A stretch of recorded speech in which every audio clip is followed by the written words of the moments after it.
राशिद साहब, आज के सेशन का जो आप तिलावत कलाम पाक से आज का आगाज करें, फिर शुरू करते हैं। Welcome sir.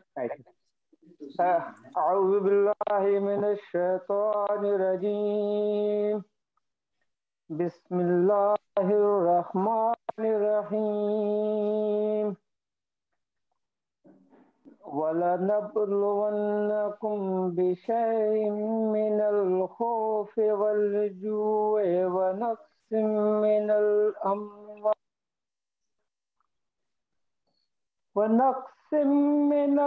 अम्वाल वल अनफुसि वस्समरात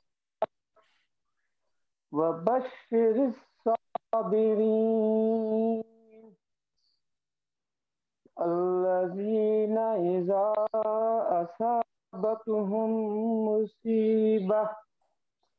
मुसीबतुन क़ालू इन्ना लिल्लाहि व इन्ना इलैहि राजिऊन। तर्जुमा।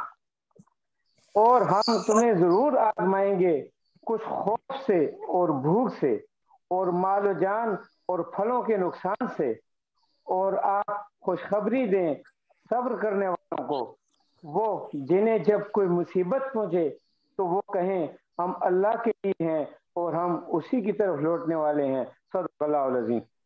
जज़ाकल्लाह सर। जैसा कि आप सबको मालूम है कि ये हमारा वेबिनार मुसलसल पिछले 1 साल से सिर्फ एकेडमिक बुखारी साहब मैंने भी ज्वाइन कर लिया है। अस्सलाम वालेकुम sir. Welcome sir, we are waiting sir. Welcome sir, welcome sir. मैं जरा बाहर था तो लेकिन मैंने ज्वाइन कर लिया। बहुत शुक्रिया सर। मैं इस वेबिनार का तारुफ करा रहा था कि पिछले 2 साल से वेबिनार आया तो हमने वीकली एक ऐसा प्रोग्राम किया कि मुख्तलिफ इम्पोर्टेंट पीपल्स के head of the departments, vice chancellors और मुख्तलिफ कंसल्टेंट्स को हमने इनवाइट किया। और आज के हमारे मेहमान हैं, स्पीकर हैं, एक वेल नोन हस्ती हैं और उनका नाम है प्रोफेसर मोहम्मद उमर।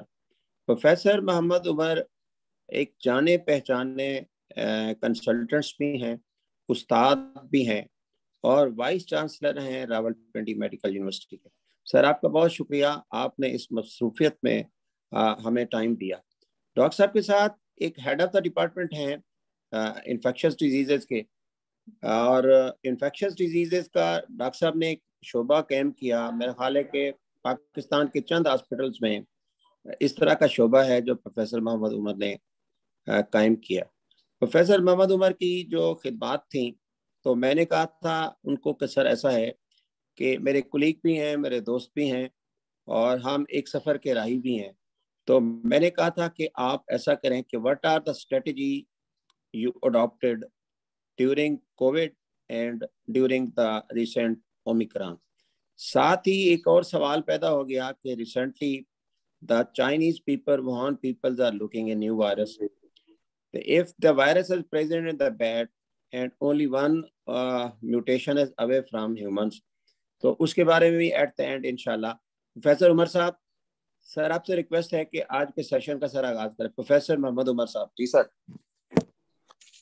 बिस्मिल्लाहिर्रहमानिर्रहीम नामदहू नसल्ली अला रसूलिहिल करीम।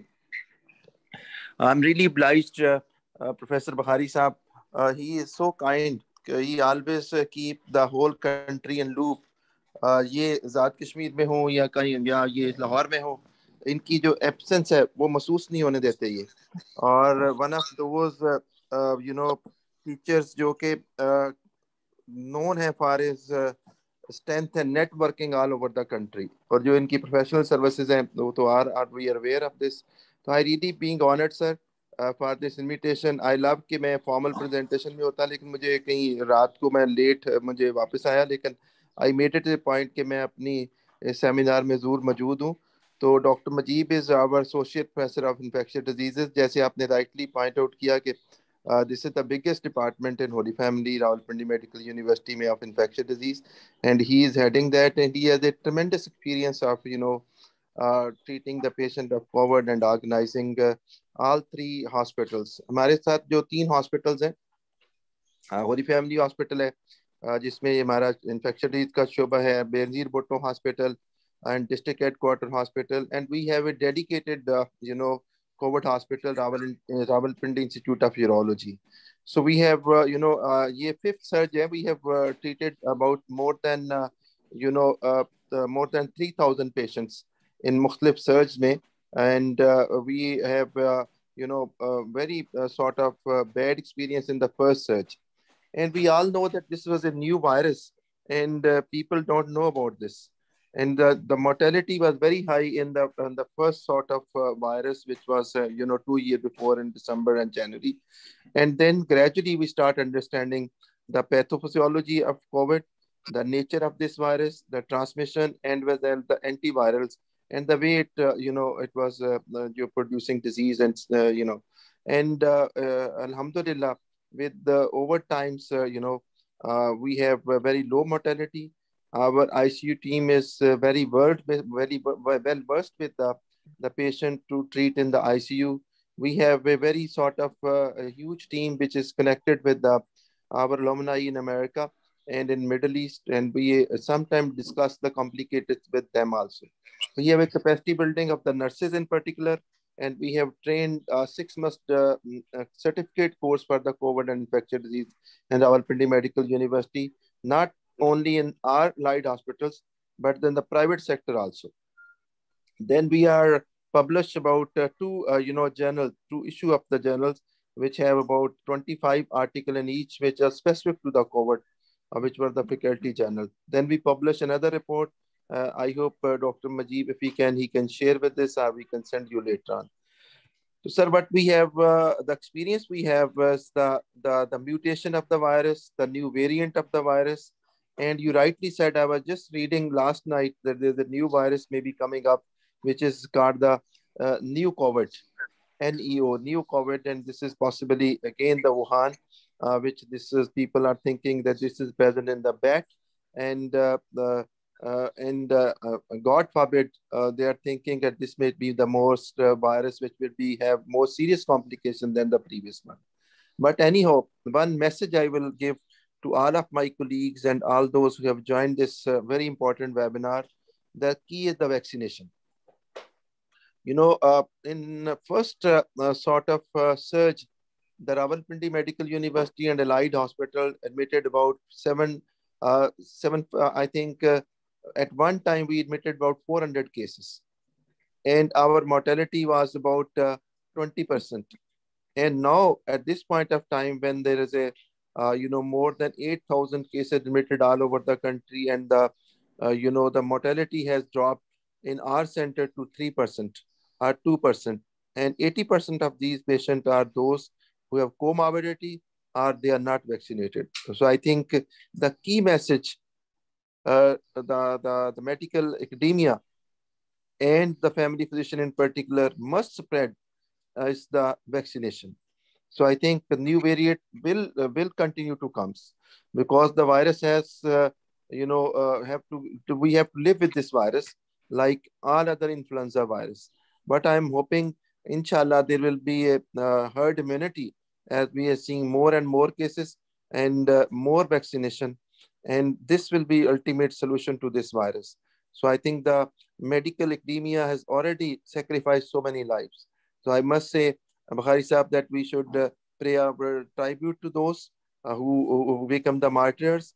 May their souls rest in eternal peace, and the coordinated efforts of information, creating information, disseminating information, and in your leadership, our university stands behind you in all sort of activities where the life can be saved, the knowledge can be created, and knowledge can be spread to the people for their betterment. And Rawalpindi Medical University is, strictly believe that if you save one life, you save the whole mankind. With this, I thank you once again, and I'm really grateful for the invitation. And now surely I will request possibly Majib Saab to continue his professional talk. Sir, thank you once again for invitation. Ji Majid Saab, Professor Majid Saab. Bismillahirrahmanirrahim. I am humbled for such a nice introduction by Professor Mohammad Umar sahab, he is always man ahead, जो सारी team के साथ लेके चलते हैं और जिनकी वजह से हम इस काबिल हुए कि हमने बहुत सारे पेशेंट्स की लाइफ बचाने की कोशिश की। आज का जो टॉपिक है बहुत रेलेवेंट है इस लिहाज से कि हर जगह ओमिक्रॉन का जिक्र हो रहा है। तो मैं शुरू यहाँ से करूँगा कि what is meant by Omicron. Conventionally जब भी मेडिसिन हम पढ़ते हैं तो ज़्यादातर बीमारियां जो हैं वो लैटिन और ग्रीक वर्ड्स के साथ उनके शुरू से आगाज़ हुआ था, एरिस्टोटल के ज़माने से, और सारा कुछ तो ज़्यादातर नाम ग्रीक लेटर्स में और लैटिन लेटर्स में लिखे जाते थे। तो ओमिक्रॉन बेसिकली एक अल्फ़ाबेटिकल लेटर है, फिफ्थ लेटर ग्रीक लैंग्वेज का। फर्स्ट लेटर उसका अल्फा है, बीटा है, गैमा है, डेल्टा है और फिर ओमिक्रॉन है। तो बेसिकली ये सिर्फ एक नाम है कोरोना का कि पहला जो वेरिएंट था, पहले तो हमें पता नहीं था कि और वेरिएंट आएंगे या नहीं, तो पहले वायरस को उन्होंने कोरोना वायरस कह दिया। कोरोना से मुराद होता है कि सूरज, तो क्योंकि वायरस की शक्ल ऐसी थी कि उस पर स्पाइक्स थी तो साइंटिस्ट ने उसका नाम कोरोना रख दिया। उसके बाद दूसरा वायरस आया तो हमने पहले वायरस को अल्फा कह दिया, दूसरे को बीटा कह दिया, फिर डेल्टा आया, गैमा आया, आयोटा आया, और अब जो आया वो उसको हम ओमिक्रॉन कहते हैं। तो ये मैं सिर्फ इसलिए बताना चाहता हूँ कि ओमिक्रॉन कोई ऐसी चीज़ नहीं है कि हम कहें कि कोई खास वजह है कि इसका नाम ओमिक्रॉन है। हमने नाम रखना था, उसकी आइडेंटिफिकेशन करनी थी, तो हमने उसका नाम ओमिक्रॉन रखा। हमें ये भी पता है बहुत अरसे से कि कोई भी जब वायरस आता है उसमें म्यूटेशन होती हैं, कई दफ़ा छोटी छोटी म्यूटेशन होती हैं, कई दफ़ा बड़ी म्यूटेशन होती हैं। अगर सिर्फ छोटी म्यूटेशन हो, फॉर एग्जांपल उसकी स्पाइक्स चेंज हो रही हैं, डिफरेंट किस्म के उसके एंटीजेंस चेंज हो रहे हैं, तो हम उसको एंटीजेनिक शिफ्ट कहते हैं। और अगर कोई मेजर चेंज हो रही हो किसी वायरस के अंदर तो हम उसको एंटीजेनिक ड्रिफ्ट कहते हैं। एंटीजेनिक शिफ्ट हमें बहुत पहले से पता है, जब से हमने इन्फ्लुएंजा को ट्रीट करना शुरू किया तो हमें पता है कि हर साल इन्फ्लुएंजा अपनी थोड़ी सी म्यूटेशन कर लेता है। और इसी वजह से जब हम वैक्सीनेशन की बात करते हैं इन्फ्लुएंजा की, तो हर इलाके का हर साल एक WHO हमसे मांगता है कि आपके इलाके में कौन सा इन्फ्लुएंजा वैक्सीन है जो इस वक्त अवेलेबल, जो इन्फ्लुएंजा वायरस प्रिवेल कर रहा है, जिसके मुताबिक हम आपको इंसुलिन, जिसके मुताबिक हम वैक्सीन की आपको एडवाइस करें। तो अब बिल्कुल उसी तरह से कोविड के भी डिफरेंट वेरिएंट्स जो हैं हमने आइडेंटिफाई करना शुरू कर दी। जहां तक कोविड की बात है, हम सबको पता है कि नवंबर 19 तक दुनिया को कोविड-19 का बिल्कुल भी इल्म नहीं था। चाइना से बीमारी शुरू हुई, बहुत सारे मिथ्स आए शुरू के अंदर, जिसकी वजह से गैर ज़रूरी तौर पे ऊपर लोगों में पैनिक भी फैला, लॉकडाउन्स भी हुए, हमारी इकोनॉमिक रिसेशन भी हुई। लेकिन जैसा कि प्रोफेसर डॉक्टर उमर साहब ने बताया कि आहिस्ता आहिस्ता हमने सीखा, एकेडमिकली भी सीखा, इकोनॉमिकली भी सीखा, सोशली भी सीखा, और अब हम उस स्टेज पे पहुंच गए हैं कि हम किसी हद तक कह सकते हैं कि हमने बीमारी को समझना शुरू कर दिया है। लेकिन बीमारी इतनी ज़्यादा फैली, सारे ग्लोब के अंदर फैली कि फ़ौरन ही पैंडेमिक डिक्लेयर हो गया और WHO ने इसे इमरजेंसी डिक्लेयर कर दिया। नंबर ऑफ इफेक्टीज इतने ज़्यादा थे कि अगर मॉर्टेलिटी बहुत कम भी हो तो उसका इम्पैक्ट दुनिया में बहुत ज़्यादा होता है। और उसके साथ साथ ये हुआ कि ये पहली दफ़ा हुआ कि एक ऐसी बीमारी आई कि जिसने बहुत सारे हेल्थ केयर प्रोफेशनल्स को भी इमीडिएटली इन्वॉल्व कर लिया, क्योंकि हमारे सोशल नॉर्म्स इस तरह के थे, हमारी जो हेल्थ डिलीवरी सिस्टम इस तरह का था कि हम बहुत ज़्यादा प्रिपेयर्ड नहीं थे, और हमारे जो डिफरेंट किस्म के प्रिवेंटिव मेजर्स थे हेल्थ प्रोफेशनल्स के, वो इतने इस्टेब्लिश नहीं हुए थे कि डेवलपिंग कंट्रीज़ के अंदर तो बहुत ही ज़्यादा डिवास्टेटिंग किस्म के इश्यूज हुए। हमारे नेबरिंग कंट्रीज़ के अंदर हमने देखा बहुत ज़्यादा डेथ्स हुई और हेल्थ केयर प्रोफेशनल्स की भी बहुत ज़्यादा डेथ्स हुई। लकीली अल्हम्दुलिल्लाह पाकिस्तान में हम किसी हद तक उससे बचे रहे।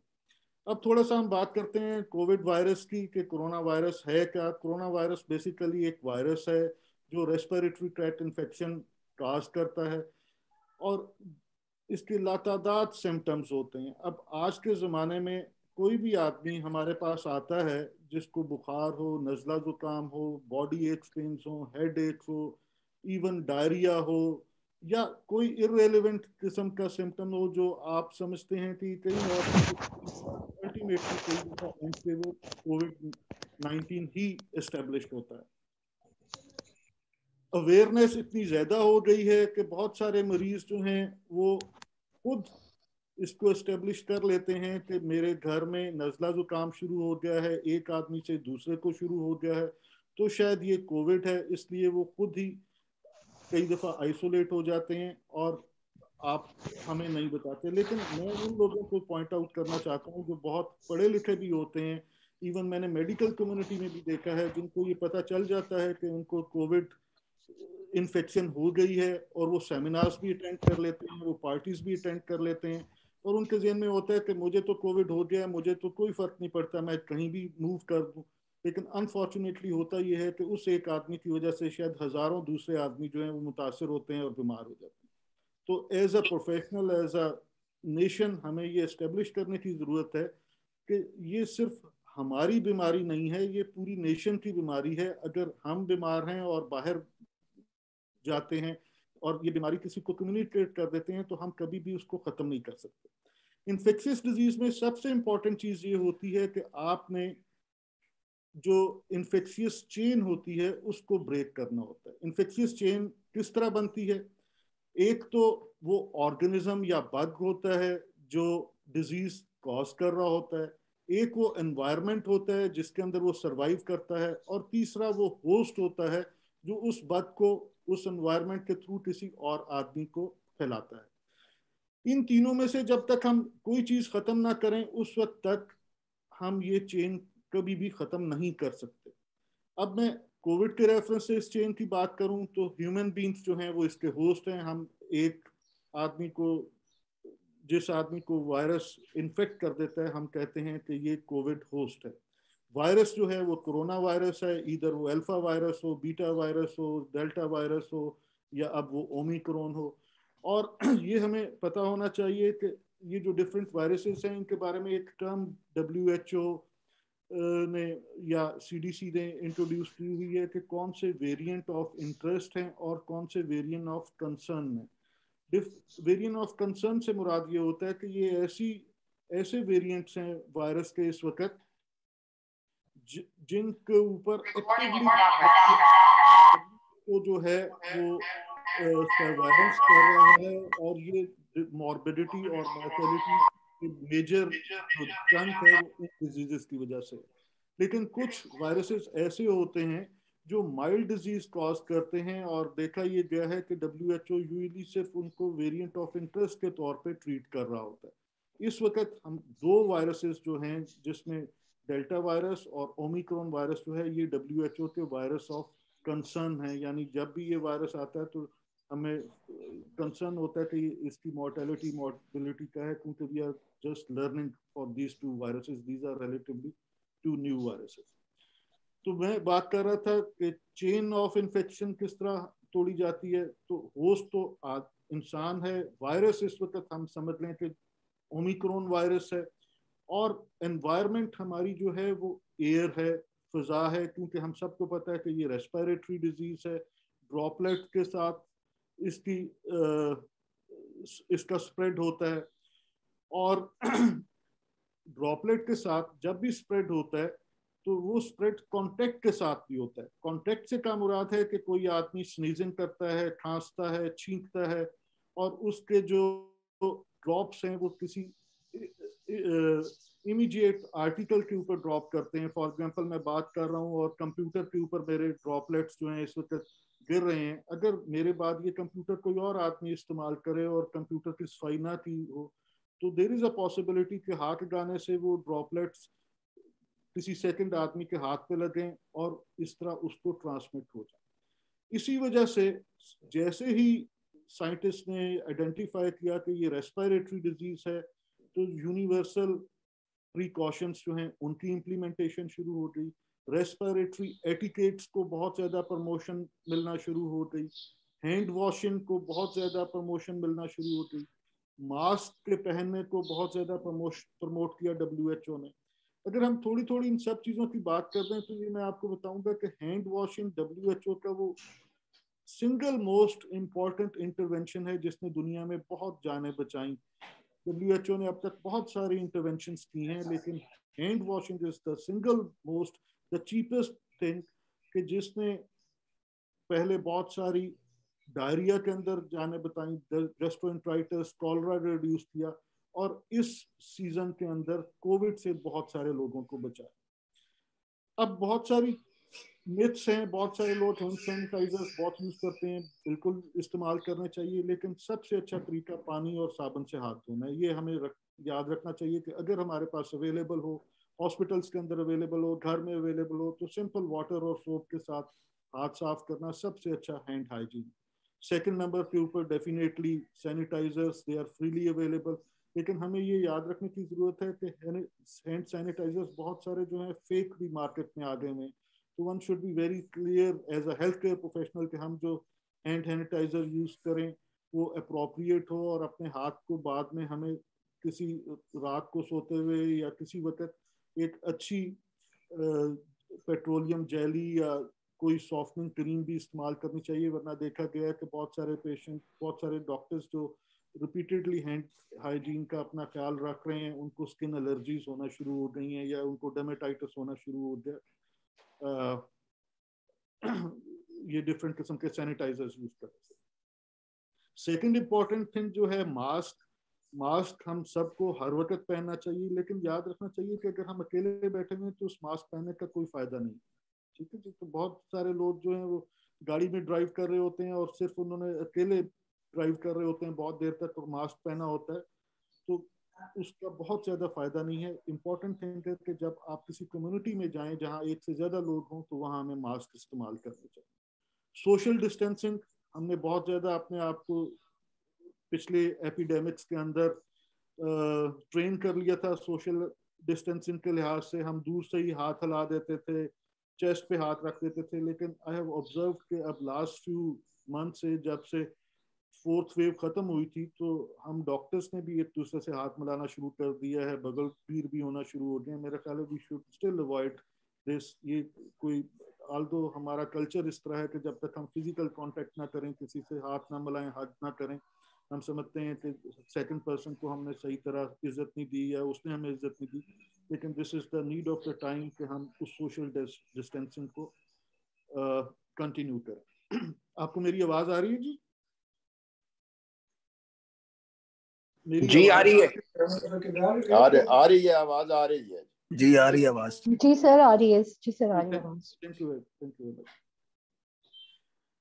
रेस्पिरेटरी एटिकेट्स अब तो हमने अपने बच्चों को भी बहुत अच्छी तरह समझा दिया है, लेकिन स्टिल हमें नजर आता है कि लास्ट फ्यू डेज में हॉस्पिटल्स में इन्फेक्शंस बहुत ज्यादा हो गई है। मैं आपको बताता हूँ, मेरे हॉस्पिटल्स में बहुत सारे डॉक्टर्स जो ओपीडीज में काम कर रहे हैं वो बेचारे इन्फेक्ट होना शुरू होते हैं, और उसकी वजह यह है कि जो पेशेंट्स आते हैं और जो पेशेंट्स पेरीफ्रीज से आते हैं अभी भी वो ओपीडीज में आके अपना मास्क नीचे करते हैं और हमें कफ करके दिखाने की कोशिश करते हैं कि खांसी इस तरह आ रही।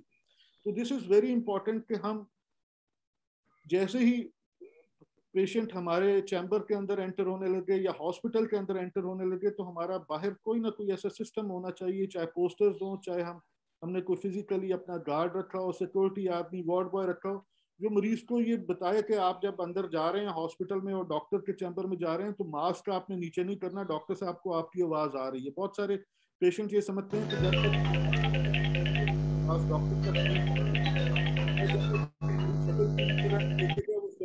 मेरी कम्युनिकेशन उसके साथ प्रॉपर नहीं हो सके। सिमिलरली अब तो otro sí.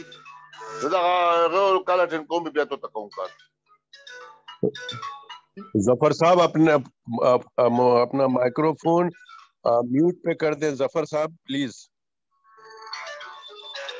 जफर साहब अपना फोन म्यूट कर दें, आपकी वजह से डिस्टरबेंस हो रही है इस मीटिंग में। डॉक्टर कैसे साहब बहुत शुक्रिया आपका।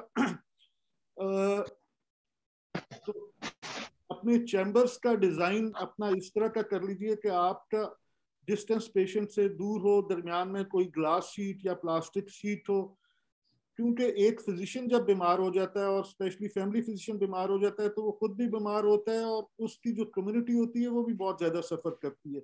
और ये बहुत छोटी छोटी सी चीज़ें हैं जो हम कर सकते हैं। सिमिलरली जो हमारी स्टेथोस्कोप्स हैं ये भी ट्रांसमिशन का जरिया बनती हैं, patients to patients and from patients to our self. तो ये ज़रूरी है कि एक अच्छे अल्कोहल स्वैब के साथ हम हर पेशेंट के बाद अपनी स्टेथोस्कोप को क्लीन कर लें। थर्ड इम्पॉर्टेंट थिंग जो as a health care professional हमें ज़रूरत है वो ये है कि हम जब अपने घर पहुँचें तो ये वायरस अपने घर ना ले जाएं। अब हम में से बहुत सारे लोग ये भुगत चुके हैं कि वो उनकी इम्यूनिटी तो ठीक है लेकिन घर जाके उन्होंने अपने बूढ़े पेरेंट्स को ये वायरस दे दिया और अल्टीमेटली बेचारों की डेथ्स हो गई। तो ये ज़रूरी है कि जब हम अब घर पहुँचें तो आइडियल तो ये होना चाहिए कि हॉस्पिटल से ही बात लेके जाएं, लेकिन अगर हॉस्पिटल से बात लेके नहीं जा सकते तो घर पहुंचकर सबसे पहले बात लें, कपड़े चेंज करें और फिर अपने फैमिली के साथ मिले जुलें। और अगर हमें ज़रा भी कोई रेस्पिरेटरी ट्रैक्ट इन्फेक्शन के साइन सिम्टम्स हैं या even body aches, pains, fatigues हैं तो we should be isolated at least from our nears and dears और उनके साथ हमें कम्युनिकेट नहीं करना चाहिए। कई दफ़ा इसमें सोशल इश्यूज भी होते हैं लेकिन मेरा ख्याल है prevention is the best care. अब रेस्पिरेटरी एटिकेट्स बच्चों को भी समझाने की जरूरत है। हम सब का एक स्पॉन्टेनियस वो है कि जैसे ही हमें छींक आती है या हम कफ करते हैं तो हम अपनी पाम के ऊपर वो लेने की कोशिश करते हैं। आल्दो मीडिया ने बहुत इसको एनकरेज किया है कि जब इस तरह की कोई चीज़ हो तो इधर we should use a tissue paper और वी शुड, अगर हमारे पास टिश्यू पेपर नहीं है और आपने स्नीजिंग करनी है या कफ करनी है तो we should take it on the elbow. लेकिन इसको अभी बहुत ज़्यादा प्रमोट करने की ज़रूरत है और हमने देखा कि जब ये बहुत ज़्यादा प्रमोट हो रहा था हैंड हाइजीन, जब ये बहुत ज़्यादा प्रमोट हो रहा था मास्क पहनना, सोशल डिस्टेंसिंग, और टेलीफोन के ऊपर भी सबसे पहले हम यही सुनते थे जब किसी को फ़ोन करते थे तो हमारे केसेस, हमारे नंबर ऑफ पेशेंट्स बहुत ज़्यादा रिड्यूस हो गए थे। लेकिन हर दफ़ा ये हुआ है कि जब एक सर्च ख़त्म होती है तो हम समझते हैं कि हम सेफ हो गए हैं और उस के कुछ अरसे के बाद हम अपने ये सोशल नॉर्म्स दोबारा बैक टू नॉर्मल की तरफ लाना शुरू कर देते हैं। हमारी सोशल डिस्टेंसिंग ख़त्म हो जाती है, हम लोगों से हाथ मिलाना शुरू हो जाते हैं, हम मास्क पहनना बंद कर देते हैं और नए सिरे से बीमारी शुरू हो जाती है। ये तो एक प्रिवेंशन का एस्पेक्ट है। अब दूसरा चीज़ ये है कि पहले साल हमारे पास वैक्सीन अवेलेबल नहीं थे और एक सिर्फ डर खौफ था कि एक वायरस आ रहा है जिसका हमें कुछ पता नहीं है, जिसकी ट्रीटमेंट कोई नहीं है, जिसकी प्रिवेंशन कोई नहीं है, वायरस के लिए वैक्सीन कोई नहीं है। साइंटिस्ट ने बहुत रैपिडली, बहुत तेजी से, बहुत सारी फार्मास्यूटिकल कंपनीज ने साइमल्टेनियसली बहुत सारे वैक्सीन मार्केट कर लिए और as a Pakistani we should be obliged to our government के गवर्नमेंट ने बहुत इनिशियल फेजेस पे जब शुरू में ही नेशंस ने ये वैक्सीनेशन अपनी कौमों को शुरू करना शुरू किया तो हमें भी ये वैक्सीन मिल गया और as a health care provider को प्रायोरिटी भी मिली और बहुत शुरू में मिल गया। अब वैक्सीन का रोल एस्टेब्लिश हो चुका है और ये देखा गया है कि वो सारे लोग जो वैक्सीन ले चुके हैं उनमें आल्दो चांसेस तो डेफिनेटली हैं कि आपको दोबारा ये इन्फेक्शन हो सकती है, इसलिए कि म्यूटेशन बहुत ज़्यादा है। मैंने आपको बताया कि एंटीजेनिक शिफ्टिंग हो रही है वायरस की, लेकिन देखा ये गया है कि स्वेरिटी ऑफ डिजीज जो है वो बहुत कम है एज कम्पेयर टू उन लोगों के जिन लोगों ने अभी तक अपनी वैक्सीनेशन नहीं करवाई। और जब तक हम सारे लोग मिन हासिल कौम वैक्सीनेशन नहीं कराएंगे हम हर्ड इम्यूनिटी एस्टेब्लिश नहीं कर सकेंगे। और अंग्रेजी में कहते हैं no one is safe when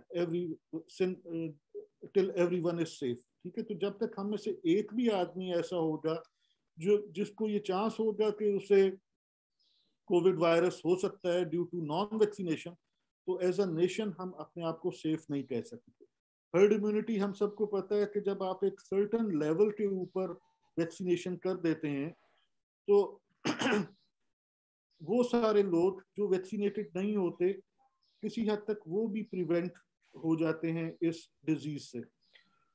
अब एक इंटरेस्टिंग चीज ये है कि जिस वक्त WHO ने अपनी शुरू की एपिडेमियोलॉजिकल स्टडीज कंडक्ट करना शुरू की थी कि कितने लोगों को हम वैक्सीनेट करें तो हर्ड इम्यूनिटी अचीव कर सकते हैं। उस वक्त प्राइमरी वायरस था, इनिशियल कोविड वायरस था, जिसको बाद में अल्फा वायरस का नाम दिया गया।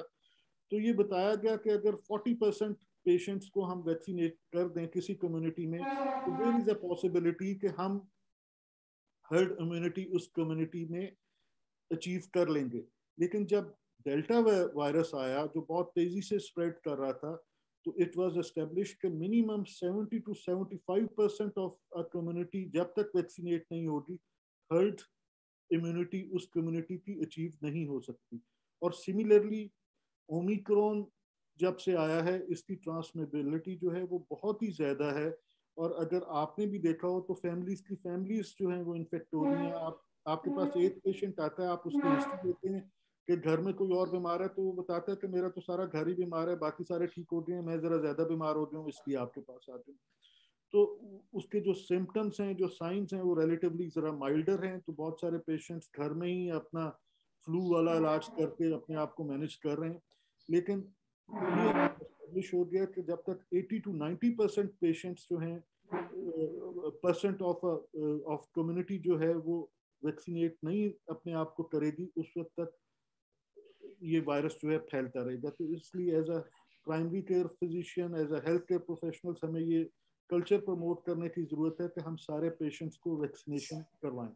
हॉस्पिटल्स के अंदर ये एक बहुत अच्छा सिस्टम एस्टेब्लिश हो गया है, एटलीस्ट पब्लिक हॉस्पिटल्स में, कि वहाँ वैक्सीनेशन सेंटर्स अवेलेबल हैं और बड़े बड़े बैनर्स लगे हुए हैं कि सारे जो अटेंडेंट्स हैं, कोई अटेंडेंट विदाउट वैक्सीनेशन अपने पेशेंट के पास नहीं आ सकता, कोई आदमी ओपीडी में विदाउट वैक्सीनेशन नहीं आ सकता, वैक्सीनेशन फ्रीली अवेलेबल है। तो लोग बड़ी तादाद में अपने आप को वहाँ आके वैक्सीनेशन करवा लेते हैं। लेकिन अनफॉर्चुनेटली ये छोटा सा जंक है, क्योंकि ये वही लोग हैं जो as a hospital patient attendant, तो as a community health care adviser हमें ये प्रमोट करना चाहिए अपनी अपनी कम्युनिटी में कि ज़्यादा से ज़्यादा लोग वैक्सीनेशन करवाएं। जहाँ तक वैक्सीनेशन की बात आती है कि कौन सी वैक्सीनेशन करानी है, तो टू बी वेरी ऑनेस्ट, सारी वैक्सीनेशन जो आपके पास अवेलेबल है वो वैक्सीनेशन सेफ है। वो वैक्सीनेशन जो है WHO अप्रूव्ड है, गवर्नमेंट ने प्रोवाइड की हुई है। तो हम ये नहीं कह सकते कि एक वैक्सीन को दूसरी वैक्सीन के ऊपर कोई बहुत ज़्यादा फौकियत या फजीलत हासिल है। और टू बी वेरी ऑनेस्ट, अभी बहुत सारे हेड टू हेड वैक्सीन के ट्रायल्स जो हैं वो आए ही नहीं कि हम कह सकते हैं। लेकिन अगर किसी आदमी को कोई अवेलेबल है कि कोई चॉइस है, तो वो अपने लोकल फिजिशियन से वो डिस्कस करके उसको करवा सकता है। थर्ड इंपॉर्टेंट चीज मैनेजमेंट की है। मैनेजमेंट ओमिक्रॉन वायरस की जो है वो बिल्कुल उसी तरह है जिस तरह शुरू के कोरोना वायरस की मैनेजमेंट, कोविड वायरस की मैनेजमेंट। अनफॉर्चुनेटली ट्रांसमिसिबिलिटी बहुत ज़्यादा है, नंबर ऑफ पेशेंट्स बहुत ज़्यादा रिपोर्ट हो रहे हैं, लेकिन fortunately number of hospital admissions relatively कम है as compare to previous search. और जो number of patients seriously admitted हैं हॉस्पिटल्स के अंदर, वो रिलेटिवली जो प्रीवियस फर्स्ट सर्च थी उससे रिलेटिवली काफ़ी कम है। और उसकी एक वजह यही है कि ज़्यादातर लोग जिनको अब ये ओमिक्रॉन हो भी रहा है, या तो वो वैक्सीनेटेड हैं या उन्होंने शुरू के अंदर उसको अच्छी तरह, वो जो एक था ना कि शुरू का जो फियर था साइकोलॉजिकली भी होता था कि कोविड कोई हो जाए, जब पहले हम किसी को कहते थे कोविड तो वो समझता था ये डेथ सेंटेंस हो गया। तो वो वाला चीज़ जो है वो ठीक हो गई है। हमने अपनी जो इम्यूनिटी है उसको भी किसी हद तक बूस्ट कर लिया है, हमने अपने आप को साइकोलॉजिकली भी एनहांस कर लिया है कि it is just like any other infection जो किसी वक्त होगी। और इस ओमिक्रॉन के बाद तो बहुत सारी अब लोगों की ये स्पेकुलेशंस हैं कि ये ऐसा ऐसा एक तरह से जिसको हम उर्दू में कहते हैं कि मौसमी इन्फेक्शन या मौसमी बुखार की तरह की इसका बिहेवियर होता जा रहा है। और बहुत सारे हेल्थ एक्सपर्ट्स का ये ख्याल है कि अगर 2-3 म्यूटेशंस और हो गई और वो माइल्डर म्यूटेशंस हुई, उन्होंने बहुत ज़्यादा लीथल उनके कॉन्सिक्वेंसेस ना हुए, तो हो सकता है किसी स्टेज के ऊपर WHO इसको एक उसी तरह की इन्फेक्शन डिक्लेयर कर दे जिस तरह उसने इन्फ्लुएंजा को डिक्लेयर किया हुआ है, और हो सकता है किसी स्टेज पे ये जो पैंडेमिक इमरजेंसी है इसको अपलिफ्ट कर लिया जाए। ये तो थोड़ा सा बैकग्राउंड था। अब मैं चाहता हूं कि हम एक सॉर्ट ऑफ इंटरेक्टिव सेशन करें। मैं प्रोफेसर बुखारी साहब से जी, thank you doctor Mujeeb, thank you. सबसे पहला सवाल जो था प्रोफेसर सलमा कुंदी का है। She is president of PMA. और इससे पहले कि मैं सवाल का आगाज करूं, हमारे दरमियान एक बहुत सीनियर टीचर मौजूद है, the teacher of teachers, professor Akbar Chaudhry साहब। सर अस्सलाम वालेकुम सर। प्रोफेसर अकबर चौधरी साहब माशाल्लाह जितने भी पाकिस्तान में टीचर हैं उन सबसे सीनियर हैं और माशाल्लाह हमेशा एक्टिव रहते हैं।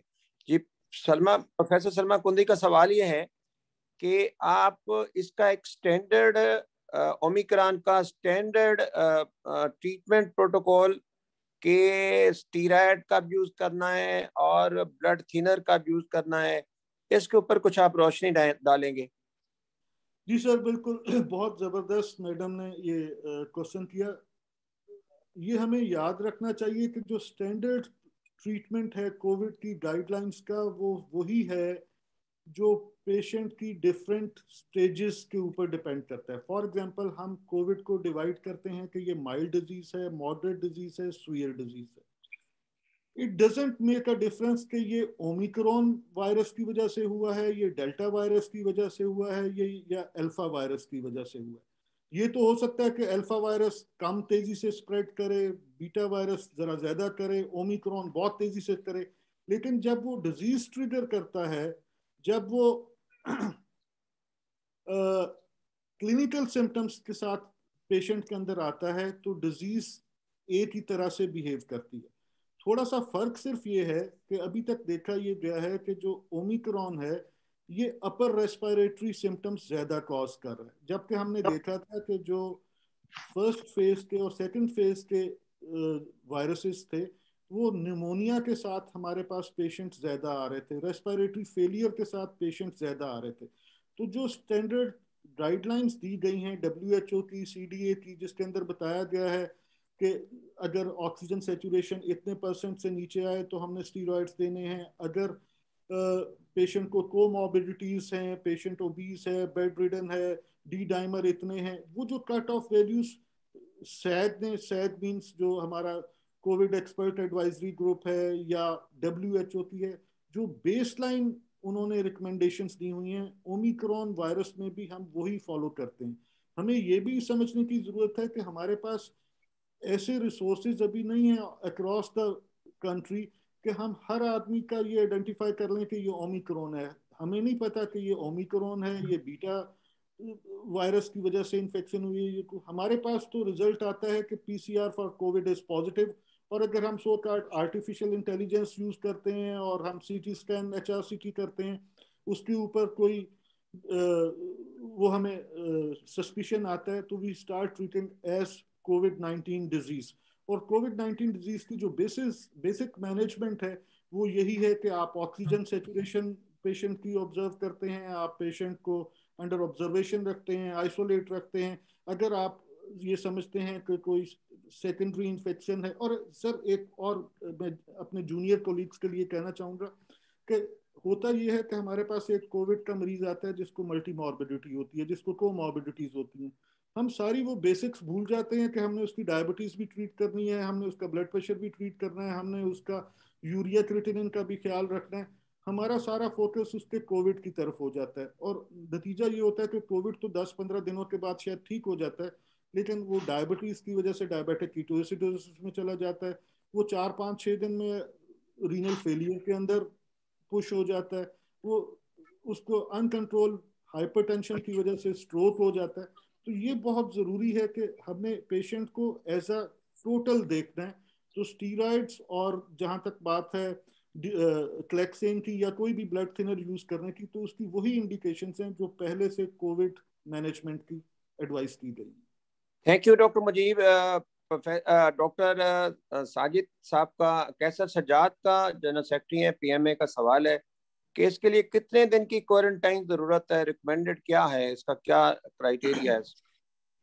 सर आइडियल क्वारंटाइन तो शायद अभी भी 14 डेज की है, लेकिन सारी दुनिया के अंदर इतना ज्यादा वायरस फैल गया, हर आदमी बीमार हो गया, तो ये फिजिबल नहीं था किसी भी जगह के आप 14 डेज की क्वारंटीन करें। तो WHO अब रिकमेंड करता है कि 5 to 7 डेज की क्वारंटीन होनी चाहिए फॉर अ पर्सन जो एसिम्प्टोमेटिक है, और अगर कोई सिम्प्टोमेटिक पर्सन है तो it should be extended up to the days जब तक वो एसिम्प्टोमेटिक ना हो जाए। तो यूजुअली हम अपने हॉस्पिटल सेटिंग्स में 5 to 7 डेज की क्वारंटीन जो है वो रिकमेंड करते हैं उन लोगों को जिनका कोविड पॉजिटिव आता है और वो एसिम्प्टोमेटिक होते हैं। इसलिए कि देखा यह गया कि शुरू के कुछ दिन होते हैं उसमें पेशेंट ज्यादा इन्फेक्शियस होता है और वो ज्यादा वायरस जो है वो शेड कर रहा होता है, आल्दो बाद में भी वायरस पॉजिटिव होता है लेकिन उसकी शेडिंग रिलेटिवली रिड्यूस हो जाती है। जी, एक सवाल है अली अंजा का। इससे पहले कुछ सवालात हैं तो वो प्रोफेसर रफीक खानानी ने उनका जवाब दे दिया है कि there is no specific vaccine separate to the omicron. वही पुरानी जो वैक्सीन है स्टिल वर्किंग, और some people are going to make the trial on the Omicron vaccine, still not in the market. अच्छा सर, सवाल ये है कि क्या इसके सिम्टम्स में भी कोई फर्क है जो पीछे डेल्टा और उसका था? सर बहुत सारी छोटी छोटी स्टडीज हुई हैं जिसके अंदर हमें ये पता चला है कि जो पुराने वायरस थे वो लोअर रेस्पिरेटरी ट्रैक्ट इन्फेक्शन को ज्यादा वो रिलेटिवली लंग्स को ज्यादा इन्वॉल्व कर रहे थे। इस दफा का जो ये वायरस है इसको हम रिलेटिवली माइल्डर इसी वजह से समझ रहे हैं कि रिलेटिवली कम कर रहा है। ज्यादातर पेशेंट्स जो आ रहे हैं वो बॉडी एक्स, फीवर और अपर रेस्पिरेटरी ट्रैक्ट इन्फेक्शन के साथ आ रहे हैं। मैं 2-3 स्टडीज देख रहा था जिसमें उन्होंने बताया हुआ था कि जो फर्स्ट वेव थी उसमें राउंड अबाउट 10 to 20% पेशेंट्स थे जिन्हें अपर रेस्पिरेटरी ट्रैक्ट इन्फेक्शन थी। ज्यादातर लोग ऐसे थे जिन्हें फीवर था, हेडेक था या निमोनिया के साथ आ रहे थे। जबकि ये जो ओमिक्रॉन है इसमें एक स्टडी में अप टू 78% पेशेंट्स जो हैं उन्हें सिर्फ अपर रेस्पिरेटरी ट्रैक्ट इन्फेक्शन हुआ और वो उसी तरह बिहेव किया जिस तरह इन्फ्लुएंजा बिहेव करता है, इन्फ्लुएंजा वायरस बिहेव करता है। तो रिलेटिवली है, लेकिन one should be very vigilant once one label a person as having covid, तो फिर जरूरी है कि उसकी ऑक्सीजन सैचुरेशन जो है उसको प्रॉपरली मॉनिटर किया जाए, इसलिए कि दिस हैज अ एबिलिटी कि ये निमोनिया कर सकता है। तो रिलेटिवली हमने देखा कि निमोनिया के साथ कम पेशेंट्स आए हैं और जो जनरल कॉन्स्टिट्यूशनल सिम्टम्स हैं, बॉडी एक्स, फटीग, वो इसमें ज्यादा हैं, अपर रेस्पिरेटरी ट्रैक्ट इन्फेक्शन ज्यादा है। जी, एक सवाल है डॉक्टर सैयदा फातिमा रिजवी का, सुगरा रिजवी का, कि इसके खिलाफ, ओमिक्रॉन के खिलाफ एंटीबॉडी, यानी उनका ख्याल, कहने का मतलब न्यूट्रलाइजिंग एंटीबॉडी है, ये कितनी देर में पैदा होगी? मेरा ख्याल है आपके साथ साथ ये सवाल मैं डॉक्टर प्रोफेसर खानानी से भी पूछूंगा।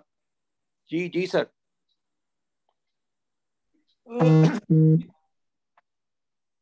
यूजुअली जो एंटीबॉडीज होती हैं वो हमें पता है कि 2 तरह की एंटीबॉडीज होती हैं, IgM, IgG।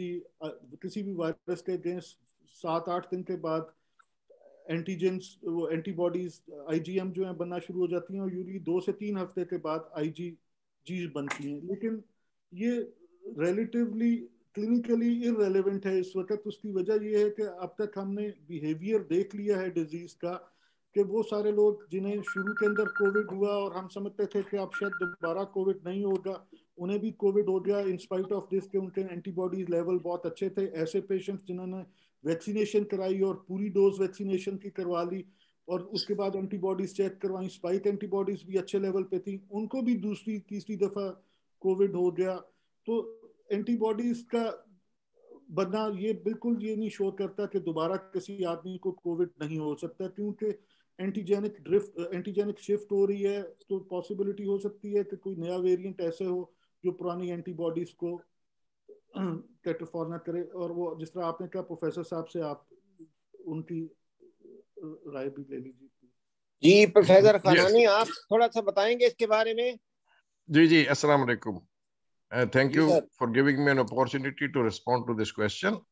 जो एंटीबॉडीज का बिहेवियर है, जिस तरह से कोविड का अपना वायरस का बिहेवियर इरेटिक है, बिल्कुल बिल्कुल उसी तरह से एंटीबॉडीज का जो लेवल भी है और जो क्लासिकल पैटर्न होता था, IgM antibodies were first to appear and IgG antibodies used to follow.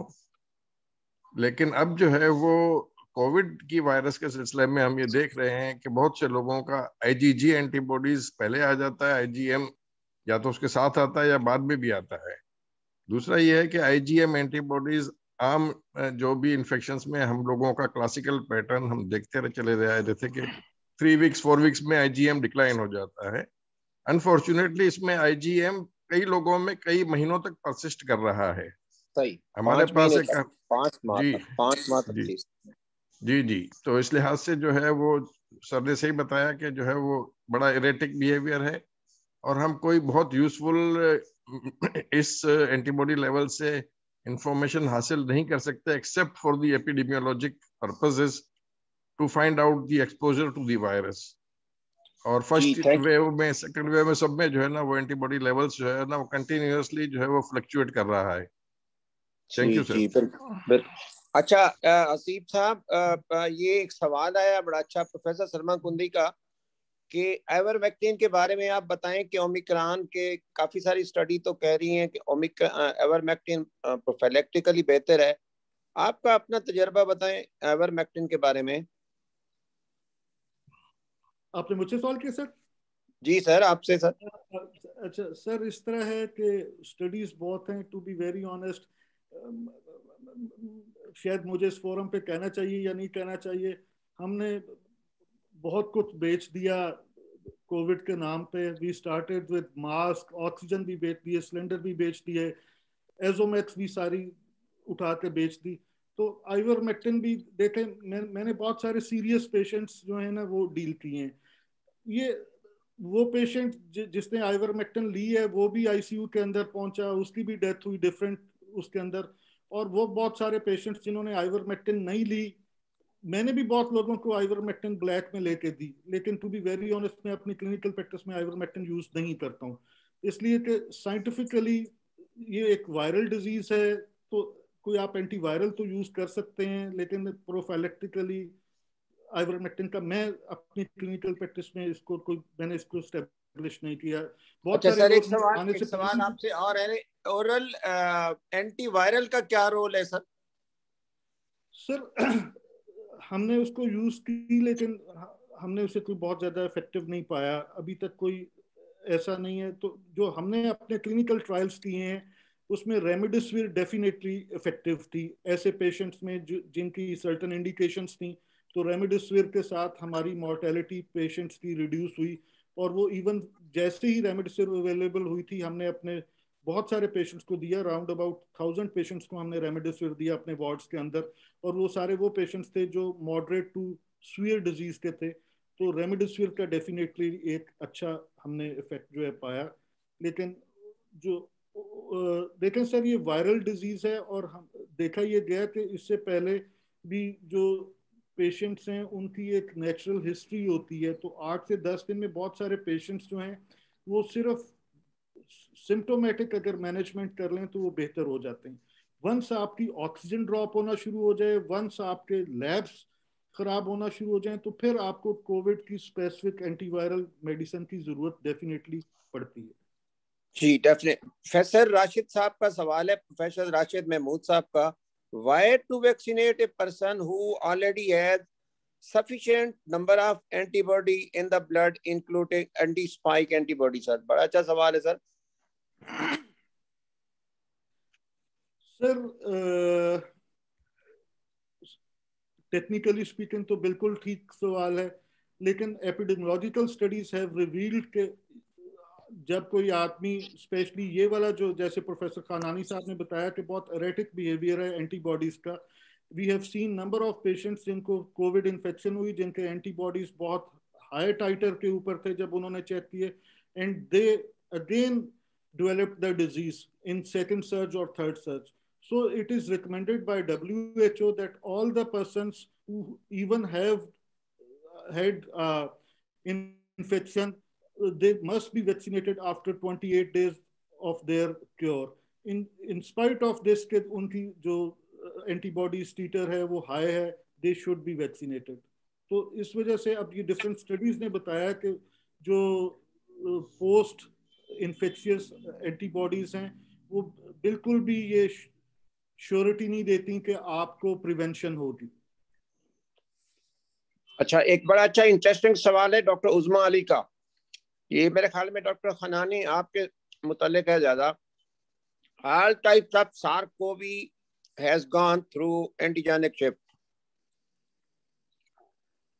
देखें, जो antigenic shift, antigenic drift, recombination और डिलीशंस, ये चारों चीजें जो हैं वो इतना एक्टिवली चल रही हैं कोविड और कोरोना वायरसेस में कि एक्चुअल मेजरमेंट जो है ना वो हम कोई नंबर दे नहीं सकते उसको।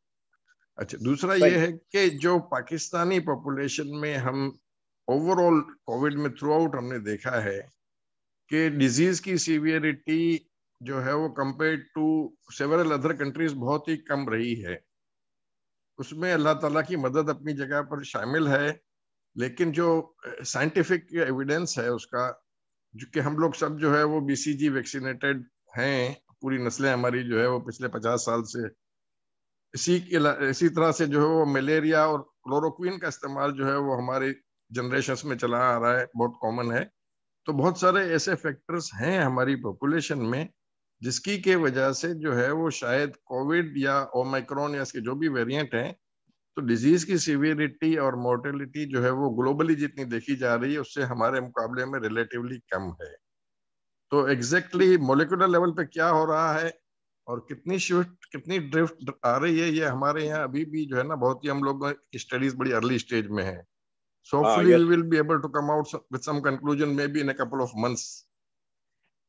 जी जी बिल्कुल, इस तरह का एक सवाल है, मैं भी उसका जवाब दे दूं। Can SARS-CoV variant be reliably detected by the available diagnostic? ऐसे बिल्कुल पीसीआर उनको डिटेक्ट कर रहा है, और वैसे भी पीसीआर की जो सेंसिटिविटी है वो तकरीबन 60 to 60%, 64% है। डॉक्टर फरूक, आपका एक और सवाल है। डॉक्टर खनानी, आप बताएं, what is the significance of A persistently positive RT-PCR for month? Any guideline? जी, जितनी भी स्टडीज मेरी नॉलेज में और अभी तक गुजरी हैं मेरी आंखों से सामने से, उसमें जो है वो persistence of SARS-CoV PCR positivity जो है, it has something to do with the virus being harbored in some of the locations where it keeps continuously multiplying, और वो लोकेशंस जो हैं वो अभी तक हम लोगों ने आइडेंटिफाई नहीं कर पाए हैं। अच्छा, बाज लोगों का ये ख्याल है कि ये जस्ट सुपरफिशियल एपिथेलियल सेल्स में रह जाती हैं और वहां शेडिंग होती रहती है, लेकिन जनरली जो वायरसेस का बिहेवियर है, it does not confirm to this kind of hypothesis. So still we are unable to say, हालांकि वो जो persistence of viral shedding जो है वो इम्यूनिटी डेवलप करने में बड़ा हेल्प कर रही होती है, लेकिन ये कौन से सेल्स में या कौन से टिश्यूज में हो रहा है ये हमें पता नहीं है। बिल्कुल ठीक। लास्ट क्वेश्चन, क्योंकि बहुत सारे सवाल मिलते जुलते हैं। प्रोफेसर सलमा कुंदी, आप खुद ही बता दें। प्रोफेसर सलमा कुंदी, लास्ट सवाल आप पूछें। अस्सलाम वालेकुम। It was such a healthy, great discussion. मुझे तो बहुत खुशी हो रही थी सुन के। मेरा ये है कि मेरी बेटी अभी बीमार हुई थी तो हमारे डॉक्टर ने रेकमेंड किया था टोफोजेक, लेकिन वही था, she was mild and asymptomatic. तो मैं सिर्फ ये पूछना चाह रही थी, it is an antiviral and ये था कि ओरल है, तो उसके रोल के बारे में मैं पूछ रही थी, but you already answered it कि ओरल का इतना रोल नहीं होता। हाँ, आईवी रेमेडिसिविर खुदा ना खास्ता जब वो सिम्टम्स आगे जाएं तो, लेकिन अगर टोफोजेक का आपको है, किसी को उसके बारे में ज्यादा इंफॉर्मेशन है तो। जी जी जी, सवाल नहीं है मेरा, सिर्फ एक ये है कि मैं सिर्फ आपको कांग्रेचुलेट करना चाहता हूँ मुलाजिम साहब, बहुत अच्छा जो आप अरेंज करते हैं सारा कुछ, और ये जो हमारे आज बहुत सारे लोग पार्टिसिपेंट इस आज के प्रोग्राम में हैं, I must appreciate everyone those who have participated. यकीनन ये बहुत ही इंटरैक्टिव और बहुत अच्छा नॉलेज होती है, और साथ ही साथ ये मुजीब साहब ने बहुत अच्छा आज अपनी प्रेजेंटेशन दी है एंड अवेयर किया है लोगों को। मैं थोड़ा सा बताना चाहता हूँ कि पाकिस्तान मेडिकल एसोसिएशन की ये 25th वेबिनार है, और इसको स्टार्ट करने में हमारी president, honourable president doctor Salma कुंडी का, मुलाजिम साहब का और काजी वासिफ का बड़ा इसमें कंट्रीब्यूशन है। इनके बगैर ये जो है आज हम 25वीं वेबिनार तक पहुंचे हैं, ये इनके बगैर बड़ा मुश्किल था। एक तो ये बात है। दूसरी बात मुझे ये कहना था कि जो क्योंकि ये डिस्कशन हुआ है और बहुत से लोग नए हैं, तो ये बताना चाहते हैं कि पीएमए ने क्या किया है कोविड के अंदर। आप को ये बताते चले कि जब जैसे मुलाजिम साहब ने बताया कि 26 फरवरी को हमारा पहला केस आया था पाकिस्तान में, वो कराची से डिटेक्ट हुआ था, वो भी बीमार था और वो गया था आगा खान में, और आगा खान से वो डिटेक्ट होकर आ गया, और ये हाईलाइट हुआ कि जी पहला केस पाकिस्तान में डिटेक्ट हुआ कराची से।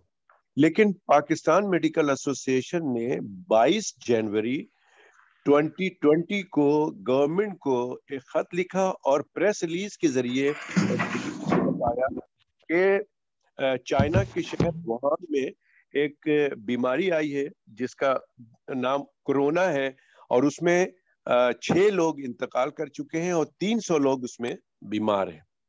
ये 22 जनवरी को मैंने एज ए सेक्रेटरी जनरल ये खत लिखा और प्रेस रिलीज भी दी, और पाकिस्तान मेडिकल एसोसिएशन के इस तमाम चीजों के बावजूद, जिसमें के लोगों को अवेयर किया था कि एसओपीज क्या होता है, कैसे फॉलो करना है, ये सब चीजें उसमें मेंशन है, सारा कुछ किया गया था। लेकिन अनफॉर्चुनेटली हमने ये इसलिए कराया था कि पाकिस्तान से लोग चाइना जाते हैं, चाइना से लोग आते हैं, स्टूडेंट्स जाते हैं, बिजनेसमैन जाते हैं, लेकिन अनफॉर्चुनेटली ये हम कंट्रोल नहीं कर सके, और सबको पता है कि फिर कोरोना कैसे फैला।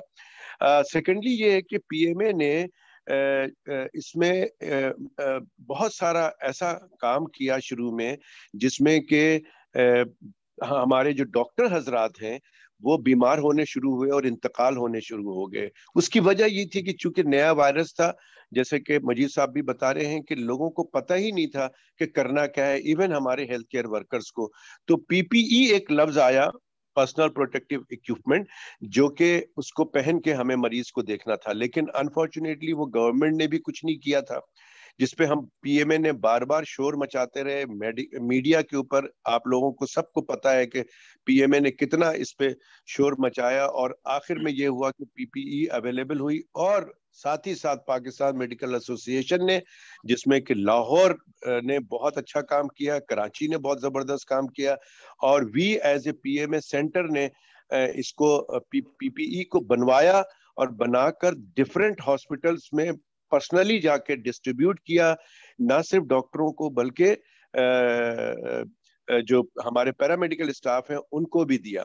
इसके बाद हमने एक मीटिंग की, हमारे उस वक्त के जो हेल्थ मिनिस्टर साहब थे, जो कि वो थे एडवाइजर थे to the prime minister Zafar Mirza साहब, उनके साथ हमने एक वेबिनार मीटिंग की या वर्चुअल मीटिंग की, जिसमें कि मैडम सलमा कुंडी, मैं और काजी साहब और एक हमारे मेरे ख्याल में उस वक्त सलमा कुंडी नहीं थी, वो थे हमारे लाड़काना के। I was there, I attended it. आप भी थी शायद, यस आप भी थी, और वो थे क्या नाम है इनका, तोनियो साहब।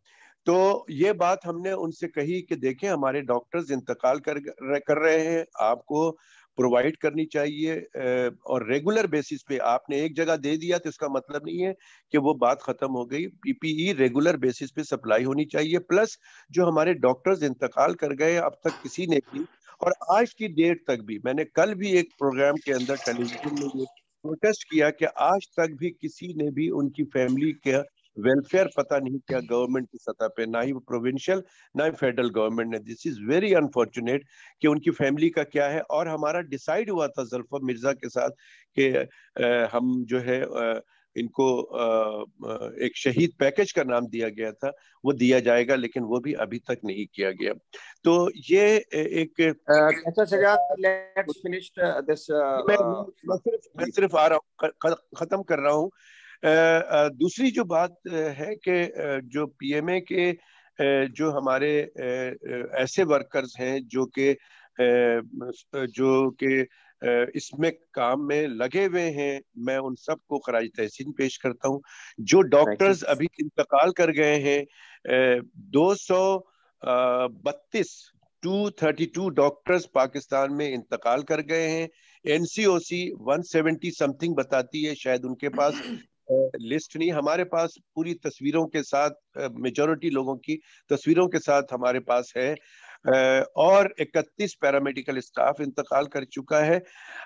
इस साल हमारे 2 डॉक्टर्स इंतकाल कर चुके हैं।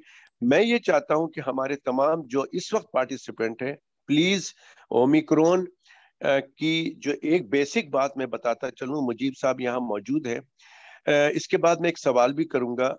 मैं ये चाहता हूं कि आप लोग प्लीज अपना ख्याल करें, अपने आप को प्रोटेक्ट करें। उसकी वजह क्या है कि जो मैं ये फिगर बता रहा हूं 232, उसमें 4 या 5 वो डॉक्टर्स हैं जो कि कोविड के पेशेंट को डायरेक्टली देख रहे थे, यानी कोविड वार्ड में एडमिट थे, वहां पर वो देख रहे थे, वो इंतकाल कर गए। बट मेजॉरिटी वो डॉक्टर्स हैं जिनमें गायनेकोलॉजिस्ट हैं, जिनमें फिजिशियन हैं, जिनमें लैब के लोग हैं, पैथोलॉजिस्ट हैं, जिनमें जीपीज हैं। मेरे ईएनटी के शोबे के लोग सबसे ज्यादा इंतकाल कर गए हैं, एंड अदर शोबा का जो कि कोविड को डायरेक्ट नहीं दे रहे थे। इसका मतलब बताना मैं चाह रहा हूं, पर्टिकुलरली फॉर द ओमिक्रॉन, के लोग आते हैं, आपको पता नहीं चलता है, तो प्लीज बी केयरफुल, अपनी हिफाजत करें, ताकि हम इसको बीमारी को सही तरीके से, अगर आप अभी इस वक्त मैं इस्लामाबाद के बेतहाशा लोग, हमारे हेल्थ वर्कर जो है वो बीमार हैं और घरों में है।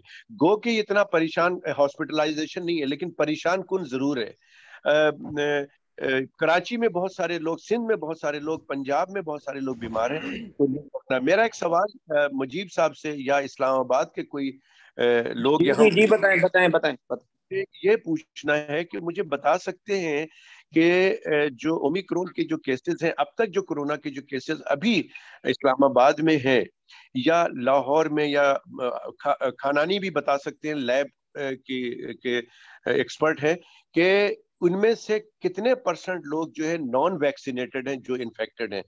क्या ये कोई परसेंटेज प्रॉपर मेरे पास तो है, लेकिन शायद वो कंफर्म नहीं है, लेकिन एग्जैक्ट गवर्नमेंट से मैंने कल उनको भी बात करने की कोशिश की है, अपना जो मिनिस्टर साहिबा है फैसल सुल्तान से भी, तो वो भी शायद मुझे बताएंगे। लेकिन आप लोगों का क्या एक्सपीरियंस है?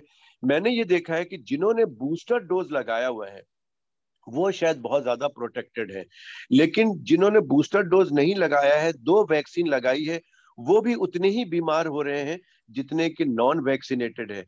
आपके पास क्या ऐसी फिगर है या क्या एक्सपीरियंस है, वो प्लीज शेयर करें।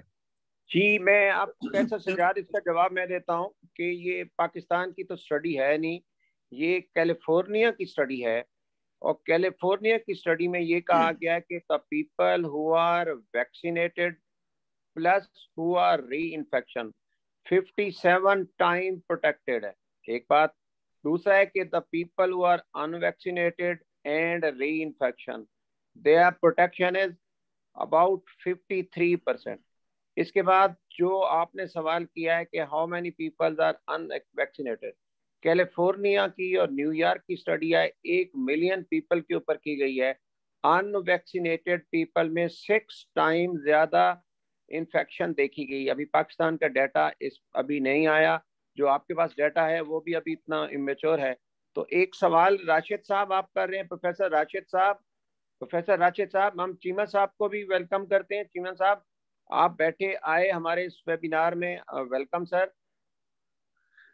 ये सर मेरा सवाल जो है वो असल में वो जैसे कि शिकवा है, वो बात हुई थी वैक्सीन की कि जो ऑलरेडी एंटीबॉडीज हैं उन्हें वैक्सीन क्यों लगाया, उसका जवाब ये दिया गया कि उनको भी इन्फेक्शन हो सकती है। तो सर जिनको वैक्सीन दिया गया है, बूस्टर दिया गया है, तो इन्फेक्शन तो उनको भी हो रही है। तो राशिद साहब इसका जवाब मैं दे दूं कि बात यह है कि जब देखा गया कि अभी खानानी साहब ने कहा कि हमारी जो एंटीबॉडी का लेवल है 4 से 5 माह नीचे होना शुरू हो जाता है, ठीक है, और जब हमारा जो वायरस आता है तो हमारे इम्यून सिस्टम को जागने में टाइम लेता है। और अभी कैसा सजाद ने कहा और मैं उसको कंफर्म करता हूं, जिन लोगों ने बूस्टर डोज लगवाई उनके एंटीबॉडी का लेवल बहुत ज्यादा होता है, 4000 टाइम ज्यादा होता है उन लोगों से जो उसके बाद यानी एक दफा पुराने 4 माह पुराने वैक्सीन लगाया सकता है। तो वैक्सीन बूस्टर डोज आपकी वैक्सीन को एंटीबॉडी को बूस्टअप कर सकते हैं। एक प्रोफेसर नहीम साहब मौजूद हैं। प्रोफेसर नहीम साहब, एक सवाल है आपसे कि बच्चों के अंदर ओमिक्रॉन कितना है? प्रोफेसर नहीम साहब हैं, हेड ऑफ द डिपार्टमेंट हैं पीड्स के कश्मीर के। प्रोफेसर नहीम साहब, आर यू देयर? मैं मुलाजिम साहब, मैं जरा रफीक खानानी साहब से पता करना चाहता हूं कि 2 सवाल मेरे हैं रफीक खानानी साहब से कि एक तो ये बता दें कि आपके पास जो रेट है, पॉजिटिविटी रेट इस वक्त कोरोना का, वो क्या है, नंबर 1। नंबर 2 बात ये है कि ये जो वेरिएंट है ये कैसे पता चलता है, और पाकिस्तान में क्या तमाम लेबोरेटरीज ये करती है, कितनी लेबोरेटरीज में है? क्या लाड़काना में अगर किसी को होता है तो वो क्या पता चल सकता है कि उसको कौन सा वेरिएंट है, या फैसलाबाद में या किसी ऐसी जगह पे जो छोटे शहर हैं कि क्या वहां पे वेरिएंट का पता चल सकता है? डॉक्टर जी खनानी साहब। जी डॉक्टर कैसर, इसमें देखिए 3 सवाल है आपके। पहला सवाल का जवाब ये है कि पॉजिटिविटी रेट इन पेशेंट्स और इन द क्लिनिकल केसेस और सस्पेक्ट्स, वो कराची में हमारे पास तकरीबन 45% है। लेकिन अभी भी लोग, हाँ अभी भी, लेकिन लोग अभी भी ये समझ रहे हैं कि जो है ना 45% मतलब का every 45 people out of 100 people are infected, ऐसा नहीं है। 45% of the people who are being referred for the testing coming to the test। बिल्कुल, नंबर 1। नंबर 2 ये है कि जो ओमिक्रॉन या जो टाइपिंग है, जो कि ज्यादातर अब बड़ी लैब्स ने करनी शुरू की है, वो पीसीआर बेस्ड है और दैट इज नॉट 100% रिलायबल। और डेफिनेटली अगर लाड़काना में या किसी भी सिटी से सैंपल्स जो है ना वो हमारे पास आते हैं और उसमें हम चेक कर सकते हैं और करते हैं और रिपोर्ट भी कर रहे हैं आजकल हम कि डेल्टा है कितना, ओमिक्रॉन कितना है या और टाइप्स हैं। लेकिन वो अभी रिसर्च बेस्ड ही स्टडीज है, तो अभी तक कोई नेशनल स्टडीज के ऊपर सामने नहीं आई है। तीसरा ये है कि एक चीज जो डिफरेंट थी वैक्सीनेशन और नॉन वैक्सीनेशन की जो डिबेट चल रही थी, उसमें outcome is different. People, infection इनको भी हो रहा है जिन्होंने वैक्सीन लगाई है, जिन्होंने बूस्टर लगाया हुआ है, लेकिन outcome is much better in those people who have got the boosters और who are vaccinated. That's all, thank you sir. अच्छा मैं एक चीज इसमें ऐड करना चाहता हूँ रफीक खानानी साहब। एक्चुअली जो ओमिक्रॉन सबसे पहले डिटेक्ट हुआ वो साउथ अफ्रीका में, और जिन्होंने किया एंजेली कोडजी, उनका कहना ये, चूंकि हम उनके साथ वेबिनार में होते हैं, और उनका कहना ये है कि ये जो वेरिएंट है ओमिक्रॉन का पता करना, इसको पता करने के लिए जिसको हम कहते हैं जीनोम सीक्वेंसी, ये बहुत ही कॉस्टली होता है। तो शायद इस वजह से पाकिस्तान में ये पता नहीं कौन करता है इतनी कॉस्टली अगर वेरिएंट को पता करना हो। तो मेरा एक सवाल था कि ये किस तरह से ये बताया जाता है कि जी ओमिक्रॉन ही है, एक बात। दूसरी बात ये है, आपकी बात से बिल्कुल एग्री करूंगा रफीक खानानी साहब के, मैं चूंकि ईएनटी सर्जन हूं, आजकल जितने भी ईएनटी के लोग हैं उनके पास ये पेशेंट बेतहाशा आ रहे हैं हमारे पास, और कुछ लोग तो टेस्ट कराकर पॉजिटिव होके भी आते हैं कि डॉक्टर साहब ये सिम्टम है, नजला जुकाम, गला खराब है, और वो सुबह बुखार हो जाता है, शाम नहीं होता है। तो जब मैं कहता हूँ यार इसका एक टेस्ट करा लें, वो तो हमने करा लिया है, तो क्या है भाई, वो तो पॉजिटिव है। तो मजाक की बात ये है कि वो तो आके हमें पॉजिटिव होने के बाद भी हमें लगाने आ जाते हैं। प्रॉब्लम ये है कि मैंने ये देखा है कि मेजॉरिटी लोग टेस्ट कराते नहीं है, मेजॉरिटी लोग टेस्ट नहीं कराते हैं, और वो कहते हैं कि जी सपोज घर का अगर आपके लैब से किसी ने एक ने करा लिया और वो पॉजिटिव है और बाकी घर के 7-8 लोग उनके पॉजिटिव हो गए हैं या उन बीमार हो गए हैं, तो वो टेस्ट नहीं कराता है। तो वो समझता है कि जी मैं पॉजिटिव हूं तो सारे के सारे वो हैं। तो इस तरह से ये फिगर काफी ज्यादा है। एक बात, दूसरी बात ये कि ये परेशान कुन जरूर है। अगर हॉस्पिटलाइजेशन नहीं है तो परेशान कुन जरूर है। और अब मुझे लगता है कि अब जो लोग हमें बता रहे हैं सिम्टम, वो सिम्टम डेल्टा वेरिएंट्स के सिम्टम के साथ आते हैं। यानी कि स्मेल चली गई है, टेस्ट चला गया है, डायरिया भी हो रहा है, बहुत सारी चीजों के साथ जो डेल्टा के हम लोग डील कर रहे थे वो भी साथ है। तो और लोगों के साथ अगर ये एक्सपीरियंस हुआ है तो वो अपनी शेयर करें। मैं एज ए ईएनटी सर्जन बताता हूँ कि हम जो पेशेंट देख रहे हैं, थैंक यू कैसर, क्योंकि टाइम काफी सारा ज्यादा हो गया है, तो मैं प्रोफेसर सलमा कुंदी को कहूंगा कि प्रोफेसर सलमा कुंदी अपने give the last few words after thanks to the this webinar. Okay, thank you so much, Professor Mulazim Saab. It is a pleasure always being with you here on these webinars. And I want to thank my brothers of PMA, Kaisar Sajjad Saab and Qazi Wasiq Saab, for arranging this great webinar every week. I take this opportunity of thanking Professor Dr. Mujib Rafiq Saab. It was a lovely talk that he gave. और हमें बहुत information मिली है. I'm really grateful to you, sir. And special thanks to Professor Dr. Omar Saab, Professor Rafiq Khanani Saab, and all the great people who are attending this webinar today. Altaf Cheema साहब भी हमारे साथ मौजूद है मैडम। ये अच्छा, professor Cheema साहब और प्रोफेसर अकबर चौधरी साहब बहुत सीनियर टीचर हैं, वो भी मौजूद है हमारे साथ। प्रोफेसर चीमा साहब, प्रोफेसर अकबर चौधरी साहब का भी बहुत बहुत शुक्रिया। कीमती वक्त सब लोगों ने निकाला और आज यहाँ हुए। And hope to meet you next week. और दुआ गो हूँ मैं कि ये जो न्यू कोव का डर है, अल्लाह इसको ना लाए और ये म्यूटेशन इसमें ना हो। अल्लाह पूरी इंसानियत को इससे बचा के रहे। आमीन। Thank you so much madam. Thank you so much madam. Thank you so much. अस्सलाम वालेकुम। अस्सलाम वालेकुम। अल्लाह हाफिज। खुदा हाफिज।